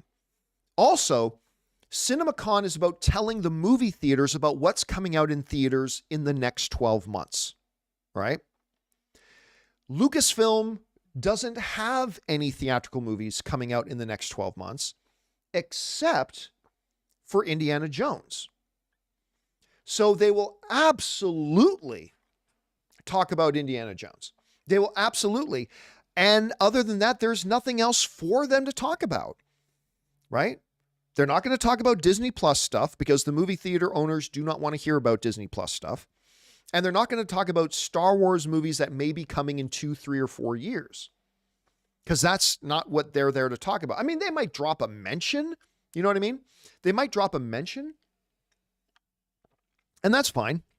But the only movie they have coming out in the next 12 months is Indiana Jones. So yes, they will 100% really only focus on Indiana Jones. And I do think we're going to get a big preview. I think we're going to get a good, listen, last year, Disney showed us the first 15 minutes of Doctor Strange in the Multiverse of Madness. And they showed us the first 20 minutes of Lightyear. And they're going to show us a minimum 15 minutes of Indiana Jones this year. I don't know that for a fact. I'm guessing, but that is my guess. All right. Next up, Murtaranta writes, did you see the trailer for American Born Chinese that was released on Friday? Never heard of the graphic novel it's based on, but it looks fun. No, I saw that the new trailer came out, but I did not have a chance to watch it.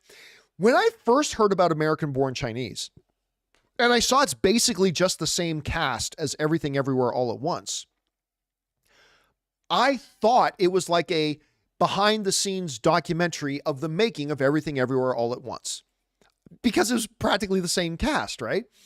I wasn't until afterwards that I found out, no, it's its own separate thing. So all that to say is I don't know much about the project other than the cast, and I did not watch the new trailer yet, but I'll probably watch it maybe on the drive to Vegas tomorrow, because I'm going to have 3 hours in the car tomorrow. So probably I'll watch the trailer for it tomorrow. All right. Thanks a lot for that, Muraranta. All right. Duke Kaboom writes, it's Morbin time. Yeah. No more Morbius. Please, Duke. No more Morbius. All right. A. Marcellus writes, assuming the Ray movie gets made, I have faith Stephen Knight can produce a good script. Oh, so do I. 100% I believe he can produce a good script. But do you think Shareem Obaid Chinoy's lack of directing experience on a major film can hinder great writing? No. And I'll tell you why. Because she has experience, right? But not a lot of major feature film experience. Granted. That being said, she's at least got some experience under her belt, and she is an Academy Award nominated filmmaker. And I go back a lot to this before. When Kevin Feige picked James Gunn to direct Guardians of the Galaxy, James Gunn had never really done anything like it before. Like all of his movies, even Slither, which is still to this day my favorite James Gunn movie, even Slither was this tiny little small budget thing. He had never had any experience on the level of what Guardians of the Galaxy was. Experience as a director, but that. And I remember when I had, you guys have heard me tell the story before, when I had James Gunn and Chris Pratt and Kevin Feige sitting at the desk with me, and I turned to Kevin Feige and I said, hey, listen, what was it? I mean, James Gunn has never directed anything like this before. He's never directed a big budget thing. He's never directed a big comic book film. Why did you feel comfortable going to James Gunn to direct Guardians of the Galaxy? And I loved his answer. Kevin Feige looked at me and he said, because a good storyteller is a good storyteller. That was all I needed to hear. Now, if Shreem had never had any experience or never directed anything or did not have Academy Award nominations or anything like that, I would be a little bit more concerned. But she's clearly a good storyteller. And so listen, there's no guarantee it'll be good. No guarantee it'll be good at all. But right now, I don't have a lot of apprehension about it, other than the fact that I'm worried that it's going to re-divide the Star Wars fandom because Rey is not exactly super popular. I love Daisy Ridley. I love her. But let's be honest, the Rey character is not exactly the most unifying character amongst the Star Wars fandom. So we'll see what happens. Maybe there'll be some upside. All right, Fangblaze71 writes, if Mantis dies in Guardians, I'm going to riot. There's a possibility, but God, I loved Mantis in the holiday special, man. Mantis in the holiday special was absolutely fantastic. All right, next up. Fangblaze71 writes, if Mantis dies, oh no, I already did that. If Mantis dies, right. Okay, Menezi Nereo writes, is it weird that they're showing full screenings of The Flash this early? And what are your expectations? Big fans of the show. Well, listen, they showed Top Gun much earlier at Cinemacon last year. They've always shown some movies really, really early at Cinemacon. But look, this is a movie that needs the help. The DC movies are on a massive downturn. Right. Well, the DC movies have never lived up to their potential other than maybe Wonder Woman and Aquaman. Those are the only two movies in the DC history, not the Christopher Nolan stuff, the DCEU. In all the DCEU history, the only two movies that ever actually kind of lived up to their potential success-wise was Wonder Woman and Aquaman. And nothing else has lived up to its potential success-wise.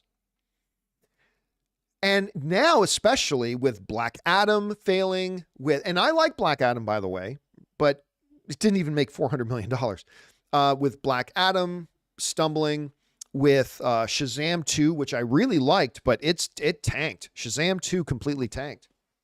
Even my beloved Henry couldn't have the type of success that portrayal of Superman deserved, but it's on a massive downturn. All the drama with Ezra Miller and all the nonsense that Ezra Miller has caused, all that kind of stuff. They believe they have a really good movie. Now, I'll be the judge of that. I'll see it on Tuesday. I'll be the judge about whether it's that good or not. But they believe they have a really great movie and they need to generate buzz for it. And there's no better place than to get all the movie theater owners in the world excited about the movie. We saw what kind of success they had by showing Top Gun Maverick early at Cinemacon last year. Look at the results. The day after the screening, the hour after the screening of Top Gun Maverick at Cinemacon last year, the buzz around Top Gun Maverick exploded everywhere. I'm not saying that's what's going to happen with Flash, but it is what they are hoping happens. They're hoping. So no, it's not weird, Menezi, and they do these early screenings, sometimes extremely early screenings at CinemaCon quite regularly. All right, good question, man. Jesse Has a Turtle writes, what are your favorite questions to be asked? Honestly, tech questions. I know that sounds weird, John, you're a movie channel. I know, but I'm also a tech nerd. You may or may not know that I'm actually also a really, really big tech nerd. I watch a lot. Actually, the YouTube videos I watch most are tech YouTube videos. I watch a lot of Linus Tech Tips, good Canadian kid. I watch a lot of Unbox Therapy, good Canadian kid. I watch a lot of Marquise Brownlee, MKBHD, not a Canadian kid, but he lives very close to Canada, so that almost counts. I watch a lot of tech videos. I love keeping up on all the newest cameras. Like Gerald Undone is another great YouTube channel that focuses on cameras and stuff like that. Sarah Dici is another YouTuber, female YouTuber, talks all about cameras and video editing software and microphones and lighting and gear and so I get kind of excited when people ask tech questions. I don't know why, but I just kind of do. All right. Thanks, Jesse. Next up, Mur Aranta writes, the spies in The Mandalorian episode 7 was a biblical reference referring to Moses sending 12 spies to scout. Episode 8, The Return, made sense after that. You know what, Merritt? Theologically, you are right on the money there. I did not even consider that was the reference. I mean, do we know that for a fact? Did Jon Favreau say that as a fact? Because you're right. They as Moses sent them out in advance, so did the people scout out and go to Mandalore first. If that was the reference, that was a deep cut reference. I don't know if that's true. And by the way, Robert A. Davison in the live chat. Yes, Sarah Dici rhymes with peachy. That's exactly what she says in her videos. Ritwick is asking, is that Zevi in the cup? Before our Mint Mobile ad break, it was Zevia. After the Mint Mobile ad break, it's Diet Pepsi. I switched it up. So I did one Zevia, doing one Diet Pepsi. So anyway, if that's true, Marinanta, that's actually a pretty cool deep cut. I did not realize that.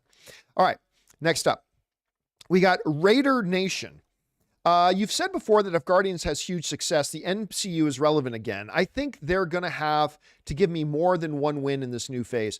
Here's the thing, man. Yeah, we've seen it happen over and over and over again, man.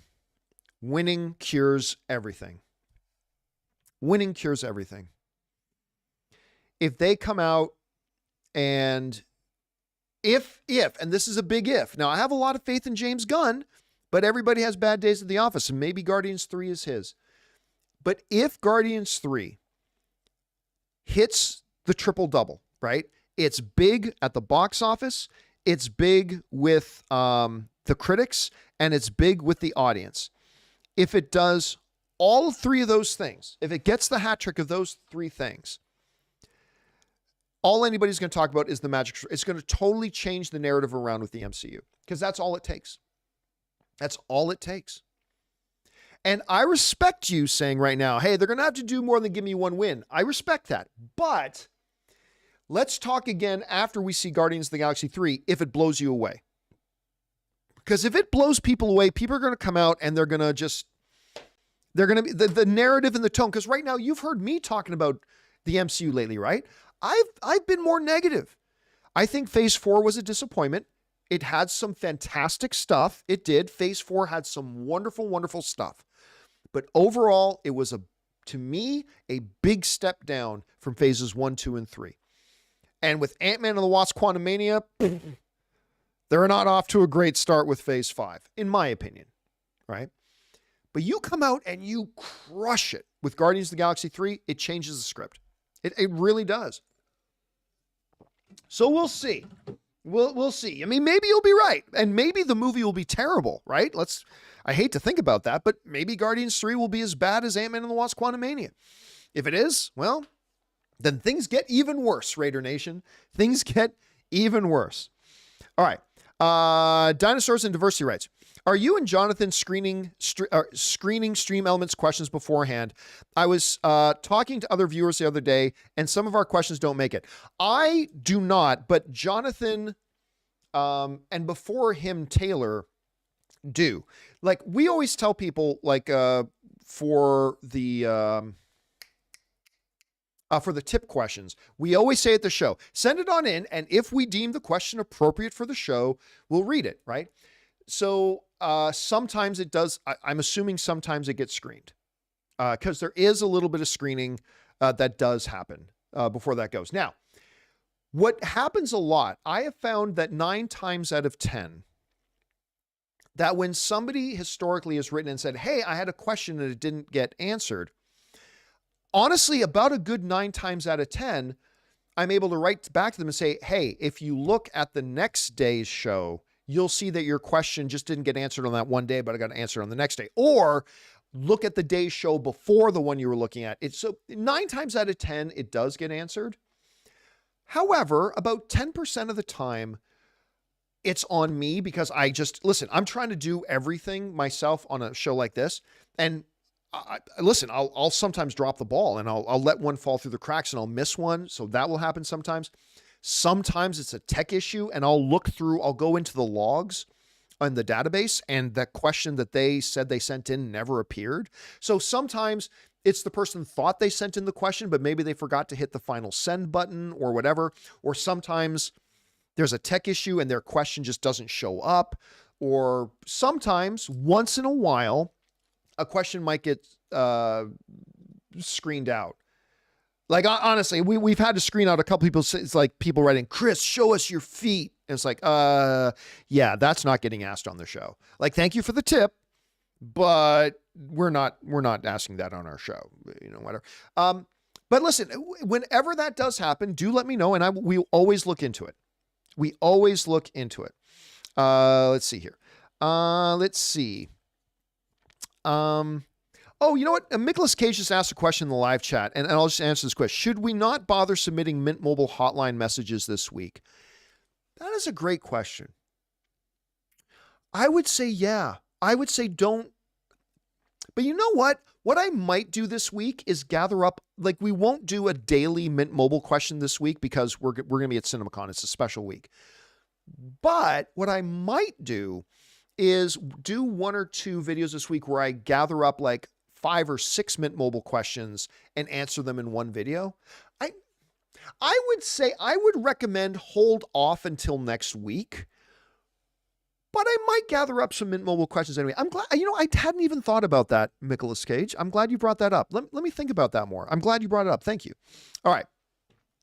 Next up, Jesse Has a Turtle writes, have you ever had real life events affect the way you watch movies? Example, death scenes that may hit harder after losing a loved one. Oh, 100%. 100%. But that's art, right? I was just telling you guys a little bit earlier, Kevin Smith had a movie, Clerks 2, that is one of the most real important films to me because it spoke to me at a particular time in my life when I was going through everything, when I was going through certain things. And it really speaks to me. I remember watching the Chris Pratt, Tom Holland animated film Onward, right? We were talking about this on the show the other day, where it's these 2 brothers trying to get one more day with their dad who had died a few years earlier. And, Anne and Ray's dad had passed away just a year or 2 before we watched Onward. My father-in-law passed away, Anne's dad, Anne and Ray's dad. And I remember watching that with Anne, and I didn't know what it was really about, but Anne and I are watching it, and like, she's just weeping. Like my wife was just like crying half the movie. And it was sad, but beautiful at the same time. And afterwards, Anne and I went and grabbed a drink and we sat down. We were talking about what she was feeling while she was watching the movie. And because Anne loved her dad, man. And I mean, newsflash, someone loves their dad. But I mean, Anne loved her dad. He was a good man, my father-in-law. And we talked about sometimes she was crying because she was just sad thinking about her dad. And sometimes she was crying because it was so beautiful that they were on screen kind of reflect. Art is at its most powerful when it speaks to us directly. And only if a piece of art is speaking to you directly because of your life experiences. But man, yeah, that is when art is at its most powerful, is when it's speaking directly to our personal experience. All right. Next up, Cash writes, hey, John, watch Guy Ritchie's Covenant. I'm very excited about watching it. I'm going to try to find an evening in Vegas when I can slip out to an AMC theater in Vegas and go watch it because I'm very high on watching this movie. Anyway, I just watched Guy Ritchie's The Covenant last night. It was okay, but it was disappointing. There's a good movie in there somewhere, but it's too long. Ooh. Oh, I don't like hearing that. I love Guy Ritchie, man. I love Guy Ritchie. Snatch is one of my top 20 all-time. It's not my top 10, but Snatch is in my top 20 all-time favorite movies. Lock, Stock, and Two Smoking Barrels, absolutely phenomenal. What he did with Aladdin, the live-action remake, was incredible, and I've been really looking forward to this. Anyway, I'm sorry you didn't like it, Cash, but I'm still kind of excited about seeing it to myself. Jason Maynard writes, "Happy birthday to Nick Gurr." Is that one of our people in? Is that one of our people in the live chat? Nick Gurr? Is that one of the people? Or is that a celebrity that I don't know about? I'm not sure. Anyway, let's see here. Cash writes, "I'm going to go watch Evil Dead Rise in a couple of hours. I can't wait. How do you think it'll do at the box office in comparison to Guy Ritchie's film?" It'll probably do better. It'll probably do better than, look, here's the thing about the Guy Ritchie film. I think it looks fantastic. It does look fantastic, but Evil Dead Rise, I mean, it's that horror movie. It's got that. Look, I don't think either of them are going to be like big hits. I don't think either of those movies are going to be like big, massive hits, but, we'll see. I mean, we'll see. All right. Next up, Nexus Fuel writes, "Hey, John, can you describe to me the twins from Transformers Revenge of the Fallen?" All right. So for those of you who don't know, there was a Transformers. I can't remember if it was the second or third Transformers movie. But they had these Autobot, these twin robots, right? That absolutely infuriated me. Like absolutely infuriated me. Because they were nothing but negative stereotypes. Like they were just embodiments of these negative stereotypes about black people. Like that's all they were. It was like unbelievable. And it absolutely infuriated me that you had it, because I really love the first Transformers movie. I really, really love the first Transformers movie. And so I am one of those very rare, why am I suddenly freezing on his name? The director of the Transformers movie, Michael Bay. I am one of those rare Michael Bay defenders. I know it's not a popular thing to be a Michael Bay. I hated most of his Transformers movies, but I really like the first one, and I was a Michael Bay defender, and he still has other films that I really quite like. But at any rate, but then we got into that Transformers movie where he had these twins, and all they were was, he wasn't even trying to hide it. It was every single negative stereotype that you could think about for black culture in America. And he just dropped all of them into these two incredibly racist robots, in my opinion. I mean, maybe other people looked at them and they saw them differently, and they just dropped every single possible negative stereotype into these two, what I thought were really, really racist robots. Now, this was about 15 years ago. And I've learned lessons, but the video is still up. I leave it up there so I can own it. I own it. I completely own it. And so I've left it up there. But at the time, I was so upset by the use of negative stereotypes to represent the black communities in America. I was so upset by it that, and remember, this is like 15 years ago, and I've learned a lot since then.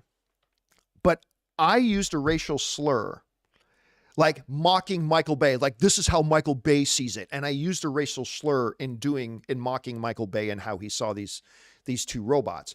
Because at the time, and I talked about this on the John Campea Show before. I talk about it like every 5 years or so.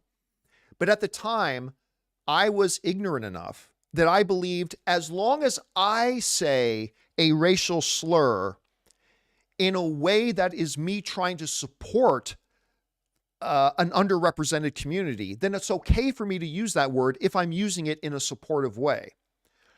Well, I learned after that no, John, that's not your call. As a straight white male, it is not your call to make about when it is and is not okay. Regardless of what your intentions were, of when it is and is not okay to use a racial slur. So even though at the time, my intentions were, I was outraged by the racist representation of people in these two frickin' robots in Transformers. And I was saying it as a way to mock Michael Bay to do it because I thought it was okay to do it because I'm doing it in a supportive way. Well, you know what, Campea? That's not your call. Now, I've been tempted over the years to pull that video down. But every time I think about pulling it down, to me, that's trying to hide a lesson I needed to learn, right? That would be me trying to hide a lesson I was needing to learn. And so every 5 or 6 years or so, people remind me that I did that. And you know what? That's fair. I think that's part of the reason why I leave it up, because I think it needs to stay up as a reminder to myself of a lesson I had to learn. And I think it needs to stay up as a reminder to other people. So, I mean, I don't know. And maybe people think I should take it down.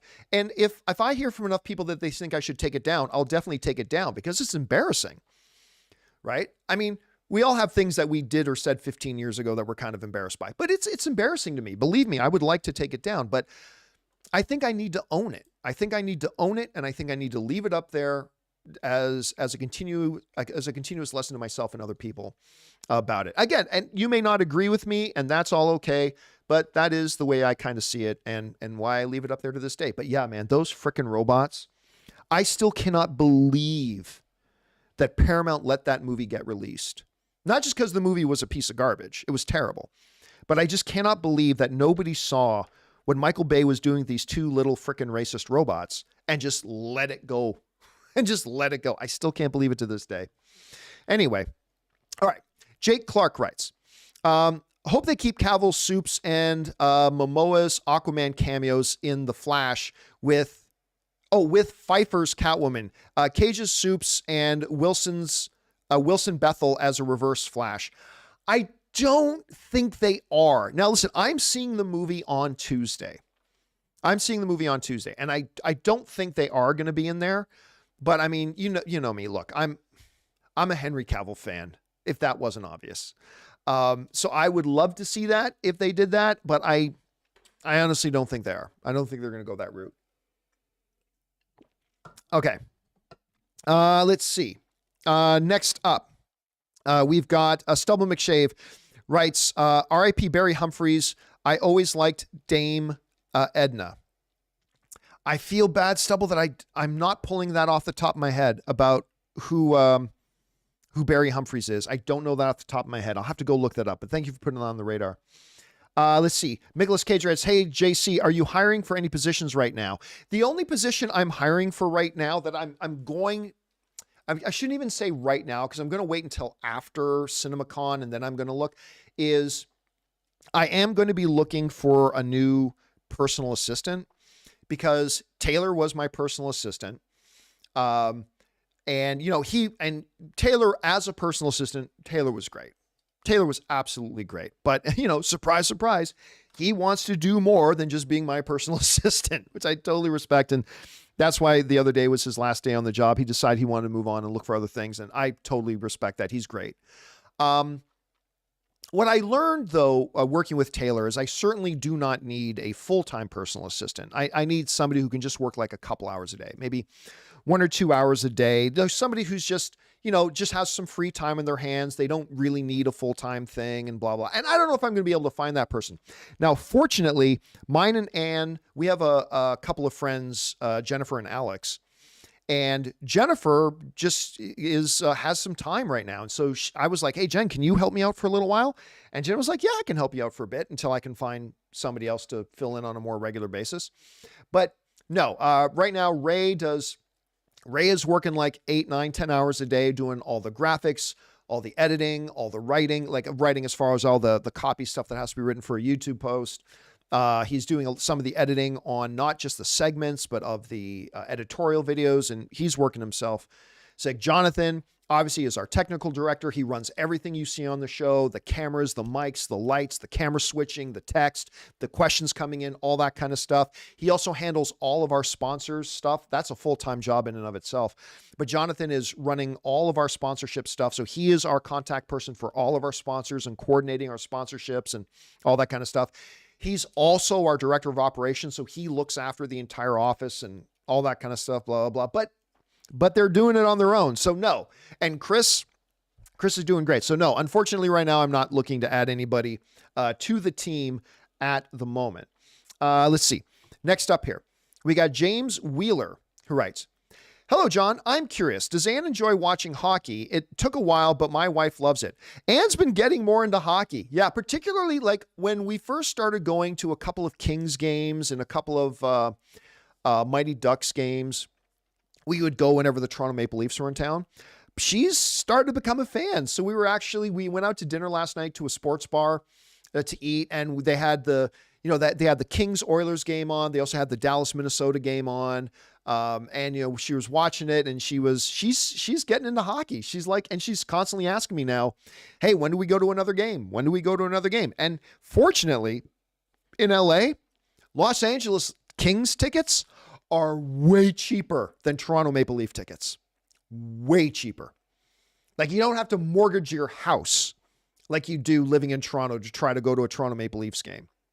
So yeah, fortunately we can go to a Kings game. We can even get a private suite at a Kings game for less, like half the price of what it would be to get a nosebleed seat in Toronto at a Toronto Maple Leaf hockey game. It's actually pretty cool. I really like it. So yes, Anne is starting to enjoy it a lot more, and I'm so glad that she did.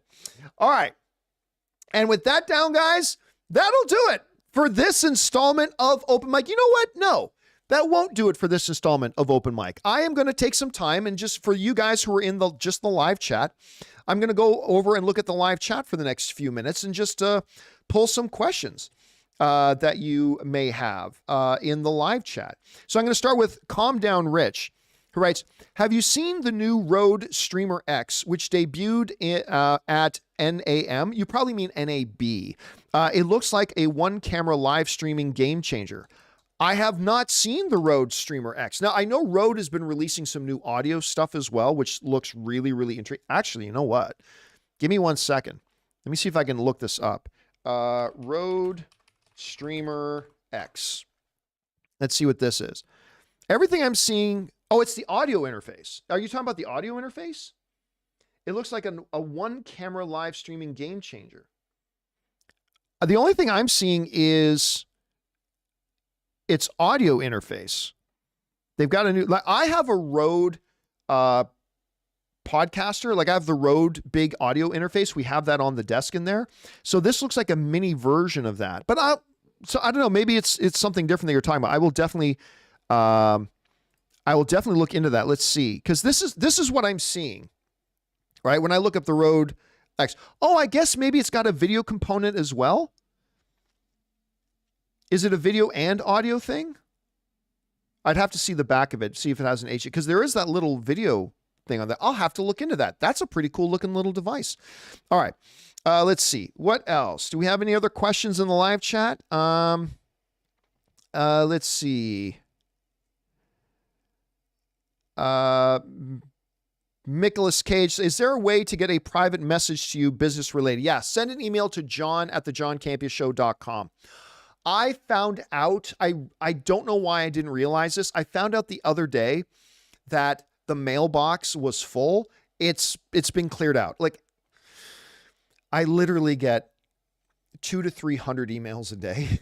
So it flew under my radar. The mailbox did get full. I got notified of that yesterday, but it is cleaned out. So you can send email to me at john@thejohncampeashow.com.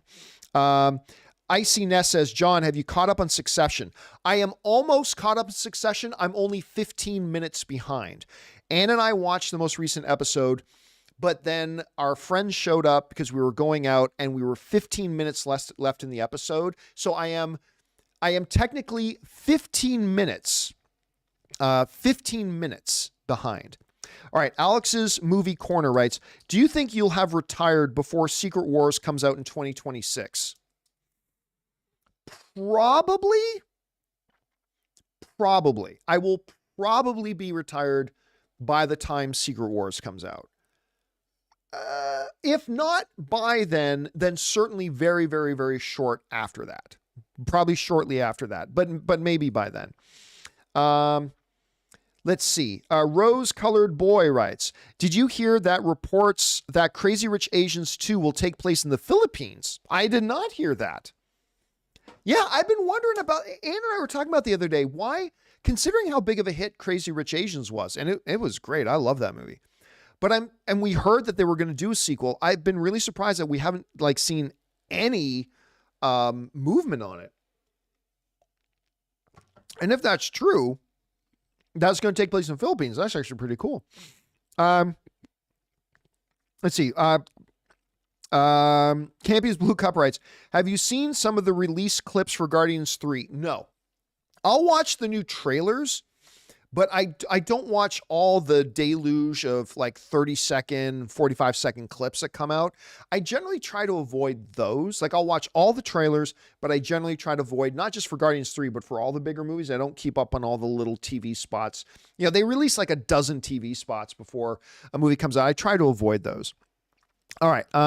Let's see. Ethan's Tech Roll writes, will you be watching the Kraken versus the Avalanche? Super exciting series. Go Kraken. I watch what I can watch, because not only do I've got the Toronto Maple Leafs playing right now, I try to keep, my first priority is watching the Toronto Maple Leafs. My second priority is watching other Canadian teams. So for example, the LA Oiler series. And then, I'm also following the Lakers. Lakers are in the playoffs right now. And then I'm trying to keep on top of the TV shows, and I'm trying to keep on top of the movies. So I haven't had I haven't been able to watch any of the Kraken Avalanche thing. But by the way, congratulations to the Kraken for making it to the playoffs in just their second season in the league. That's crazy. All right. Swass writes, what do you think of Ted Lasso season 3 so far? I love it. It's not my favorite season so far, but I have loved this season. I've really, really enjoyed it. Let's see here. Infeliz is asking, will there be a show on Monday morning? Not a regular John Campea show, because we're going up to Las Vegas tomorrow. So we'll be in Las Vegas already, but I will probably do some kind of live stream on Monday morning, probably just showing you some of the stuff that we've already seen around Las Vegas that's been set up for Cinemacon, and maybe taking some live questions and things like that. But it won't be a regular John Campea show. Alex's Movie Corner writes, over under 70% Rocket dies in Guardians 3. I'm not 100%, but I will take over on 70. I think it's pretty likely. Token Bricks writes, what do you think about Wrexham winning the National League and getting promoted? I mean, congratulations to them. Ann and I are actually going to go watch Wrexham versus Manchester United. Wrexham's going to get their asses kicked, but we're going to go watch Wrexham versus Manchester United in San Diego. They're playing a friendly in a couple of months in San Diego, so I'm really looking forward to that. Let's see. The Richard is writing, have a great Cinemacon. We love your updates. I'm looking forward to it, man. Thank you for that. Let's see. Mega Chris writes, how do you think Flash will end the universe? Any theories? I don't think it necessarily, I am not 100% convinced it does end the universe. I'm not 100% convinced it does. So I can't theorize about how I think it will end the universe when I'm not even completely sold that it will. I'm not saying that it won't. I'm just saying I'm not 100% convinced that it will. Let's see. Bright is writing, one of our channel members is writing, more excited for Marvel Phase 6 or DC Phase 1? As of right now, I am more excited for DC Phase 1. That's not to say I'm not excited about hopefully Marvel turning things around and having a great Phase 5, rest of Phase 5 and good Phase 6. But as of this moment, I would have to say I'm a little bit more excited for DC Phase 1. Let's see. Datboy22 says, John, what do you think will be the next $1 billion superhero movie? Well, I mean, obviously the one that has the most potential to be the next $1 billion superhero movie is Guardians 3. I don't know that it will hit $1 billion, but that's the one that has the best chance right now, I think. All right, guys. And with that, that'll do it for today's installment of Ask Me Anything here on the channel. Thanks so much, guys, for spending some of your Saturday here with me. It has been an honor and a privilege. And tomorrow, we head off to Las Vegas, and I am so excited for Cinemacon. I am so excited for all the content that we're going to be able to create there. Follow along as me, Chris, Rob, Ann, Ray. We go out there. We're going to be doing the best we can to cover it. We're going to be talking in depth about the presentations that we're seeing. It's going to be a good time. And yeah, I hope you guys will join us when we do that. So guys, that'll do it for now. Thanks so much for being here. I appreciate you all so much. And thank you to all of you, especially you guys who sent in the super chat questions. Number one, because you gave us great fun things to talk about. But number two, you help support our channel and all of us involved with the channel. Thank you guys so very much for your support. That'll do it for me, guys. Thanks a lot for being here. My name's John Campea. And until next time, my friends, bye-bye.